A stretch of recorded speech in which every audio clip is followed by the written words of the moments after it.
Hi, my name is Alman Ainsworth. Thanks for tuning into another episode of APTV. Today I got Nicholas D'Angelo from Little Bang Espresso. Nicholas is a small business owner with 3 retail cafes in RMIT University, Deakin University, and level 22 at 8 Exhibition Street. Nicholas is going to talk us through the journey of starting his own business, evolving and growing it, and just some lessons he's learned along the way, entering a very competitive coffee market here in the Melbourne CBD. Nicholas, thank you very much for joining us. Thanks for having me, Zalman. It's a pleasure. With 3 retail stores located inside of buildings, so you're on level 22 at 8 Exhibition Street in GPT Space & Co. Yep. You're inside of RMIT Swanston Street, Yep. and you're inside Deakin's campus as well. Yep. So you're inside other people's environment. How do you create your own business and culture inside another big business and culture? Yeah, I think that's really the key, and that's one of the integral parts of being inside these locations is that you are that breakout space, and that you are that place where people step away from what they were just doing, whether it's a lecture or an office meeting. It's a place where they just go, just chill, chat, really relaxed. So I think it comes down to culture. So the culture within your own environment, they get to see the team banter, have a bit of a laugh, and that stems into, I guess, the way that we interact with our customers. So yeah, I think that's really crucial. The coffee space is very competitive here in Melbourne. What are any gaps in the market for small business owners like yourself? Small businesses have the advantage of, the owner of the business being really hands-on. And I think everyone wants to know the owner of a cafe or restaurant. Yeah, I know the owner. Go say hello. Tell him tell him my name's Jack. Jack or whatever.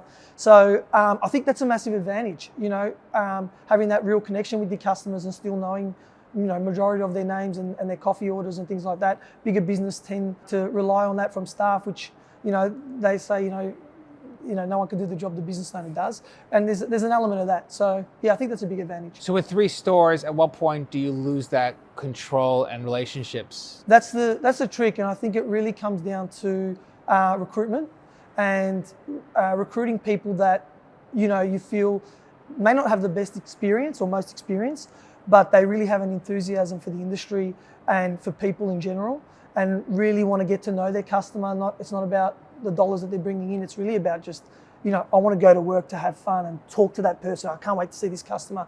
I think that translates to money anyway. So I think you just recruitment and that culture again, seeing the owner do it and stems down the line. So 3 stores, 15 staff, give or take? Yeah, roughly 5 in each store when it's operating, and then a few casuals. So yeah, roughly 17. Recruiting is the biggest, staffing is the biggest issue at the moment facing the hospitality and the retail industry. How are you finding recruitment, and where are you getting your recruits from? Well, it's a very challenging thing. I mean, we put ads across, all sorts of platforms and our socials and things like that. Honestly, it's word of mouth. You talk to your staff and tell them, who do you know? Do you know anyone? Even if they're fresh out of high school, don't care. If they're looking for some hours. We're really a business that loves to get people in fresh and raw and really put them in good stead, whether it's in hospitality or in another industry. They can take a lot of the skill sets that we give them forward, in other industries. What's the next trend in the coffee scene? Well, I'll consult my the cafe crystal ball. Look, when it comes to food, it could be anything. It could be a bloody pizza croissant, could a pizzant or something. But no, I don't know in terms of food. But I think the trend for me is how businesses tackle issues in society. One being, our impact as a small business on the climate, and really having a good look at how wasteful we are in different things, not just food, but paper goods. And I think those businesses that really make a stance and take some really bold steps, like for example, we're working towards paperless coffee cups by the end of 2023 in 2 of our stores. What does that look like? What does that look like? It looks like BYO cup, bringing your own cup in. And if you don't, we won't serve you? Well, that's what we're working towards. It's a bold step.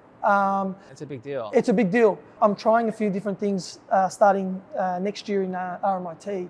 I'm putting a wall full of, random mugs from, the salvos and things like that. And it's going to be like a mug library. So basically, you just come in, if you forgot your cup, take one of our mugs. We hope you bring it back. If not, it's pretty cheap. or next to nothing. Maybe they get donated. I'm working through that. And it's really just an honesty policy. And you bring the old one back at the end of the day, or the next time you come and we'll wash it.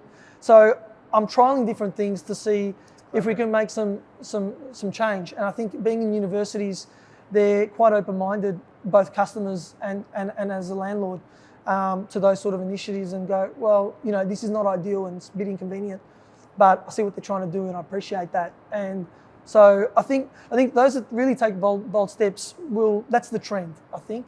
Yeah. How's technology impacting the coffee scene? In terms of equipment, I mean, there's equipment that does all sorts of things that required more training to staff members, whether it be just tamping a coffee. Now we just got puck presses that you put your handle in and it presses it at the right pounds, you know, for consistency. So there's things that's, I guess, streamline a business and make it more consistent, which will have impacts on obviously staffing and reducing staff costs, or even less training and training costs. But then also in the ordering, you know, people are, you know, running sharp to a lot of things these days, and they don't have time to stand around and wait, which is sad, because I think, you know, everyone should have time to wait for a coffee and have a good chat. But, you know, I think there's a lot of advances in that regard as well, where they're just in and out. You're just a place where they get that hit and keep on the go. So, yeah. Just making that faster, quicker, yeah, less faster, contactless. more consistent, contactless. That's right. Yeah. Cool. How did you get started in your own business? Worked in hospitality ever since I was about 17 years old. I'm 33 now. So I just, you know, didn't know if I even had a passion for hospitality at the time, to be honest.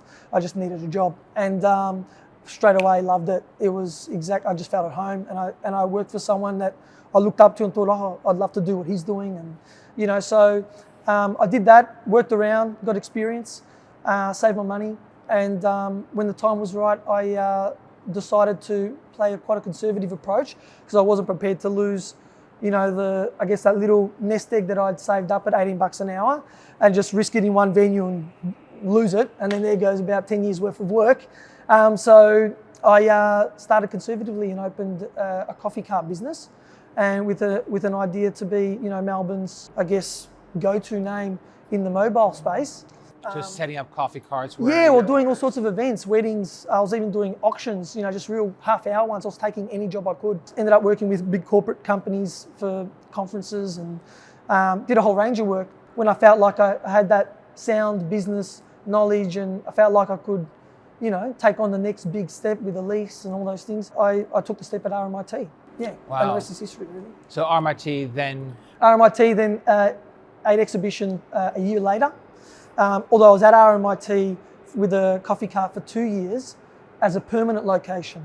Okay. So that was really great for me, because it gave me a steady income, and we actually hit the ground running.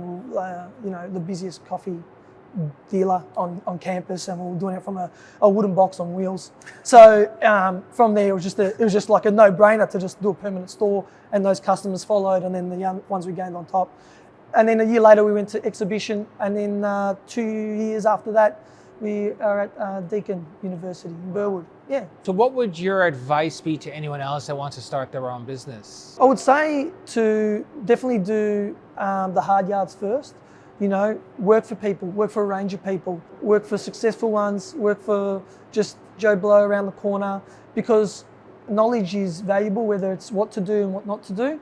That's one thing I did. I had a really, you know, diverse work experience, and I think pair that up with, don't be frivolous with your money, save it. Don't try to live beyond your means, because when the time's right, you want to be able to pull the trigger, and you don't want to go, oh, I'd love to do it, I feel ready, but I don't have the finance to do it.